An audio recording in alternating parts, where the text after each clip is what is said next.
What if I told you the reason your app is slow, your developers are frustrated, and your users are abandoning your product might be hiding in your API architecture?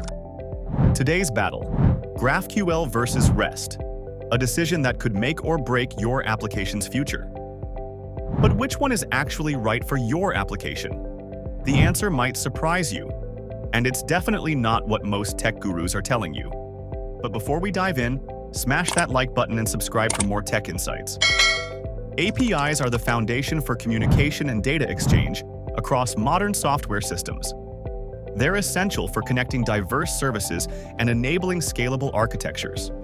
With the rise of microservices, mobile apps, and IoT, choosing the right API design pattern directly impacts performance, maintainability, and ultimately your application's success. REST has dominated API design for years. It's simple, follows web standards, and is widely understood.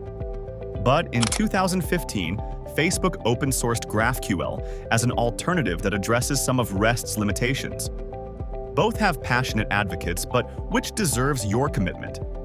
Let's break down each approach before we determine the winner for different scenarios. REST isn't a protocol or standard, but an architectural style. At its core, REST is about transferring representations of resources between clients and servers. It's defined by key constraints: client-server separation, statelessness, cacheability, uniform interface, layered system, and optionally, code on demand. In REST, everything revolves around resources, any identifiable object, data, or service. Each resource has a unique URI, typically a URL. A well-designed RESTful API uses nouns to represent resources like /users or /products, organized in logical collections. This intuitive mapping to business entities makes REST APIs easy to understand. RESTful APIs leverage standard HTTP methods for resource operations. GET retrieves resources, POST creates new ones, PUT updates existing ones, delete removes them, and patch makes partial modifications. These align perfectly with CRUD operations, making REST predictable and familiar for developers already comfortable with web protocols. REST shines in several areas. It's simpler to understand and implement, especially for basic operations. HTTP caching mechanisms improve performance and reduce server load. Its stateless nature makes it highly scalable for handling large request volumes. With widespread adoption, there's abundant tooling and resources available. And REST's language independence supports various data formats. But REST isn't perfect. Overfetching happens when endpoints return more data than needed, wasting bandwidth. Underfetching forces clients to make multiple requests to different endpoints for related data, increasing latency. This results in multiple round trips between client and server. And as APIs evolve, versioning creates multiple API versions to maintain, increasing complexity. GraphQL is both a query language for APIs and a runtime for fulfilling those queries. Unlike REST's multiple endpoints, GraphQL typically uses a single endpoint, usually /GraphQL, for all client requests. This endpoint handles queries, mutations, and subscriptions, providing a unified interface for all data operations. At GraphQL's heart is a strongly typed schema that defines all available data types and fields. This schema serves dual purposes. It validates client queries automatically and acts as self-documenting API reference.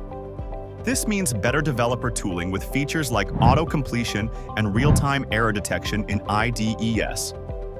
GraphQL defines three main operations: queries for fetching read-only data, similar to REST's GET; mutations for modifying data, analogous to POST, PUT, and delete; and subscriptions for real-time updates when specific events occur.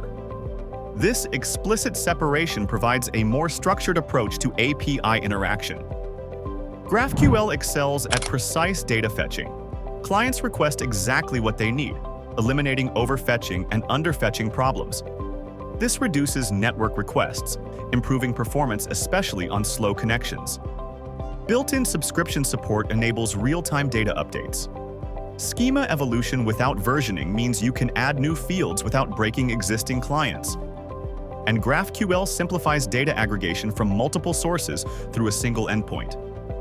However, GraphQL comes with challenges. Setting up a GraphQL server and schema is more complex than a REST API. The single endpoint architecture makes traditional HTTP caching less effective. Clients can construct complex queries that strain server resources. Error handling differs from REST, returning HTTP 200 even when errors occur. The N+1 problem can still cause performance issues without careful optimization. And the spec lacks native file upload support. Let's directly compare these two approaches across key dimensions. For data fetching, REST can suffer from over or under fetching, while GraphQL allows precise, client-specified retrieval.